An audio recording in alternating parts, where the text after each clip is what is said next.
Namaste. Welcome to my YouTube channel. My name is Shubham Alock. Today, I am going to talk about Rashis, the importance of Rashi. All of us know about the 12 Rashis, but do we really know them in detail? In my astrological experience, which is now of almost 10-11 years, I have found that people only pay a lip service to Rashis. Any astrologer, primarily for his prediction, depends on bhava and graha. And this is the biggest problem. Rashi has so much in itself, but people have ignored it. And because of that ignorance, prediction sometimes lacks. And nowadays, there is a new trend of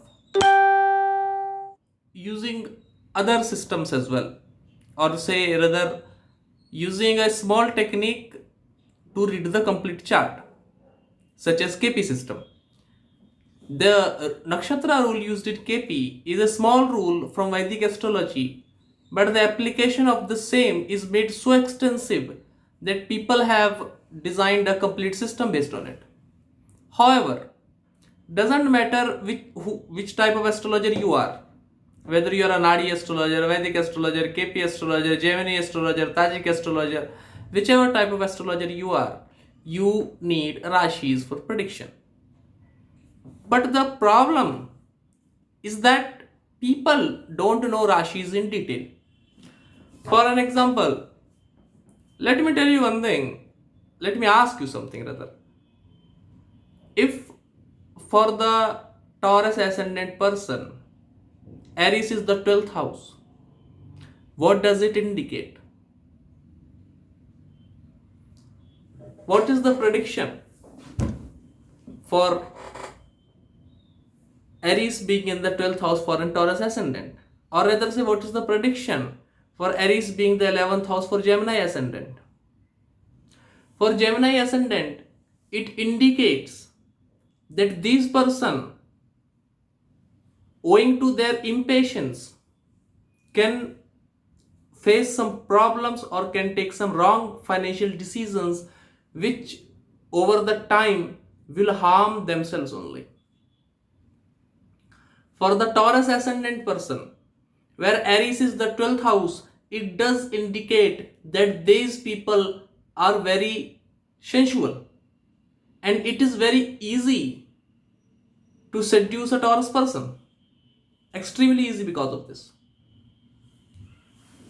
There are many more things to it.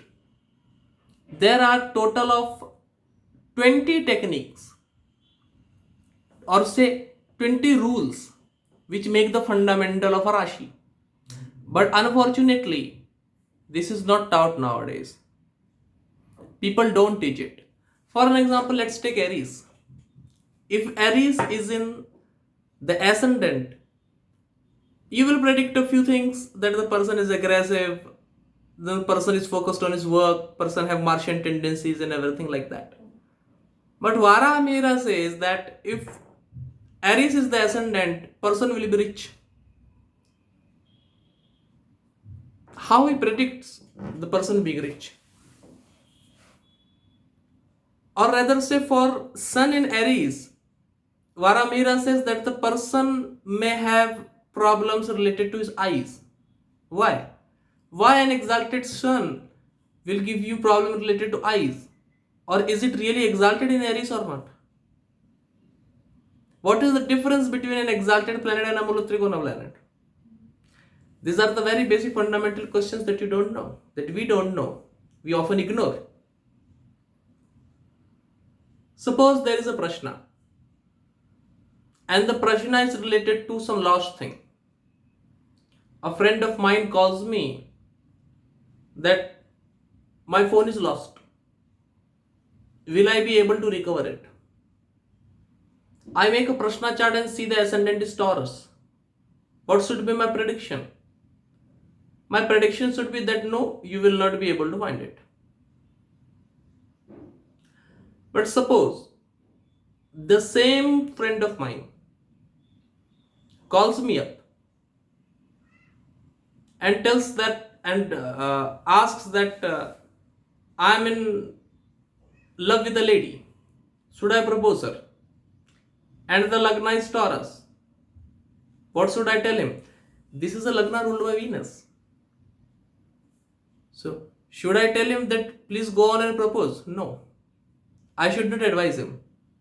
Because if he goes and propose, if he goes and spills his heart out to the lady, most probably he will get beaten.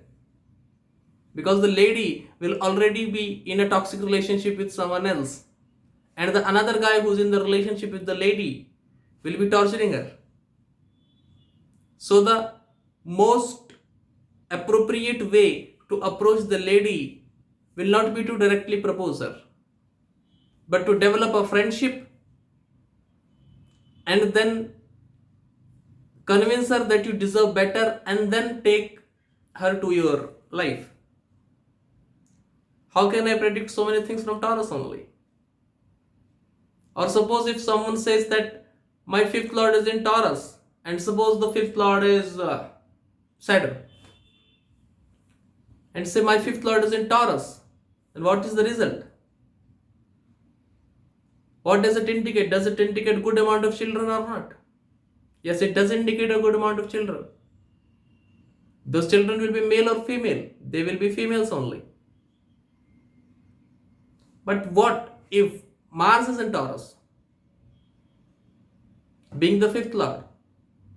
You cannot say that Mars in Taurus, being in an enemy sign, won't give children. If this is the case, then why Mars in Libra gives a lot of children? The problem is something else, isn't it? There are many hidden secrets about Rashi that are often ignored. People don't pay attention to.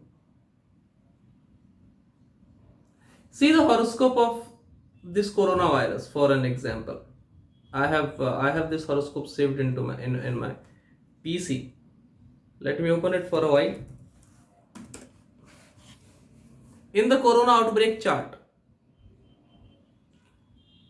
we find that there are a lot of planets in the sign Sagittarius. What does Sagittarius indicate? In Gemini astrology, it does indicate fall from height. But how this Sagittarius actually tells me where the virus will affect to the maximum extent. European countries are very much affected from coronavirus. But why? Why not other countries? We don't listen that much cases of corona from Africa.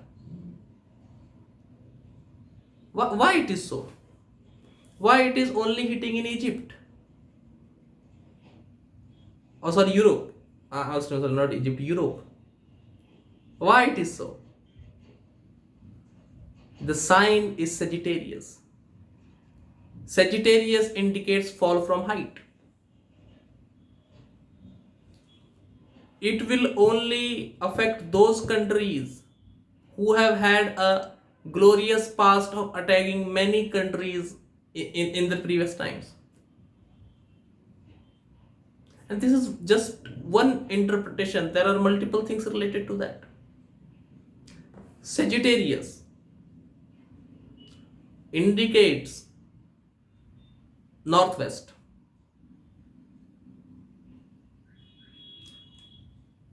You take the center of the world and see if Europe comes in northwest or not. This is all in Rashis.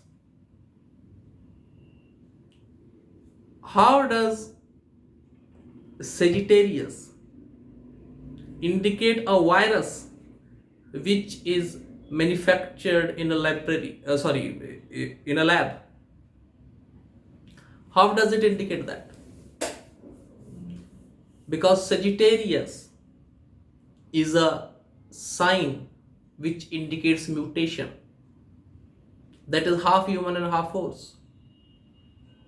Capricorn and Sagittarius are two signs which two signs which indicates the advent of science and technology and man-made disasters. This is the reason that whenever Sagittarius or Capricorn is afflicted, usually the children is born born in a cesarean or C-section. Or when these houses have malefics, the person may get any of his body parts removed. Check it in the horoscope of people that you have who have lost any of their limbs because of an operation or some wrong treatment or something like that. Or say rather disadvantages of science. These two signs indicate the disadvantages of science and technology. But why? It is because only these two signs are the signs which have half body of some another animal and half body of some another animal. Or say half body of some another living being and half body of some another living beings. These are the two signs which indicates Yaksha and Kinnara. Yaksha and Kinnaras are the mutations.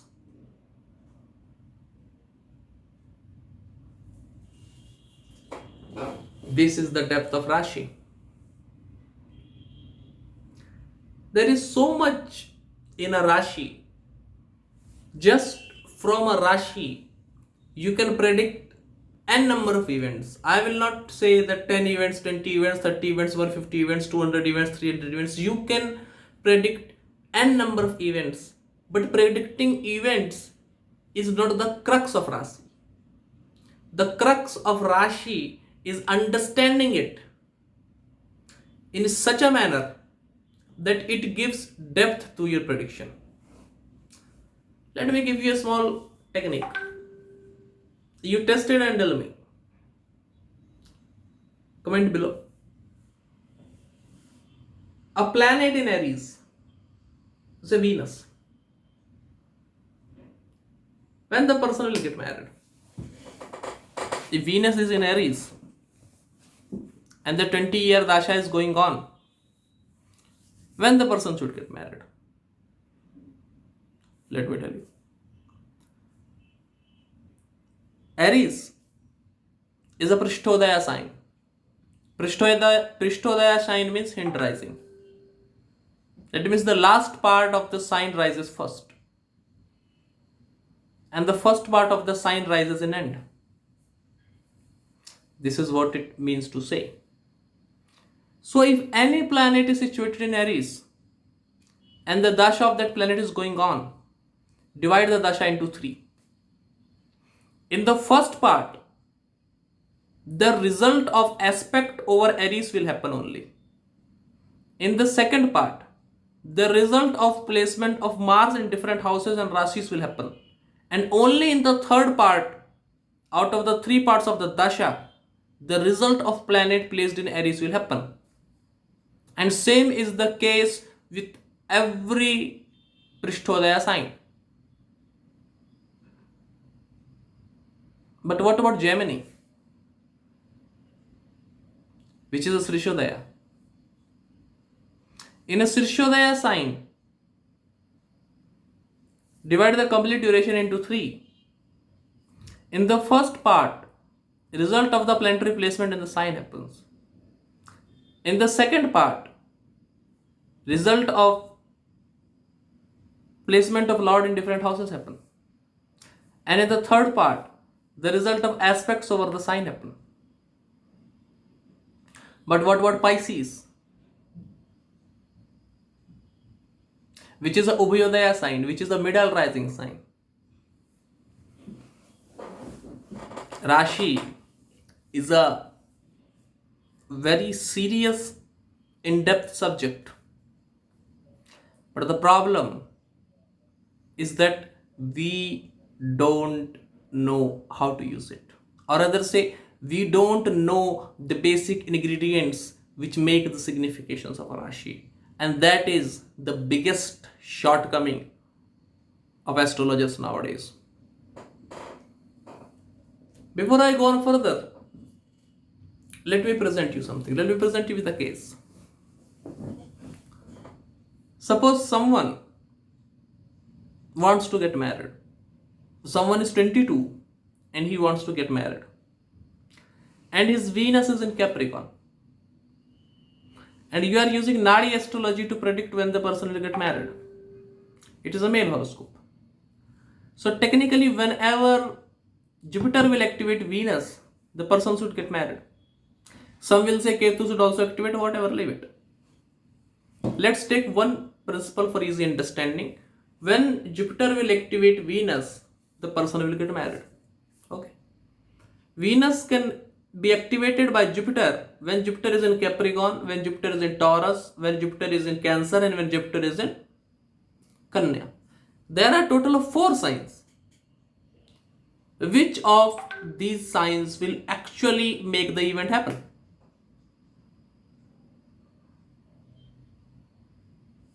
You can use Ketu, and then out of these 4 signs, maybe 2 will get eliminated and only 2 signs will be left to choose. But then how will you choose out of these 2 signs which sign will actually give the event? This is the place where the astrologer is dependent on his intuition.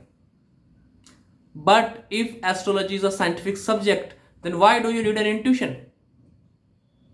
Or why do you need even the grace of God? A doctor will not operate you after coming to the temple. A doctor will not take this approach that if I don't worship God, I will not be able to cure patients. If astrology is a science, if Jyotish is a Shastra, if astrology is a Vidya, if astrology is a Shastra, then it doesn't matter you have intuition or not.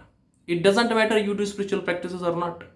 Science should work under every circumstances. But the problem is that you don't know the science in depth. That is the reason that astrologers pay a lot of importance over doing a mantra or being intuitive, or the Western world believes in being a psychic. What about being this psychic is? There is nothing such as psychic, intuition. These are all false things. If it is a knowledge branch, if it is a science, then it should work in structure. The problem is that we don't know the structure. So just to tackle this shortcoming, I have planned to teach a new course which is named Mastering the Rashis. It is a 15 class course that will go on for 15 weeks approximately.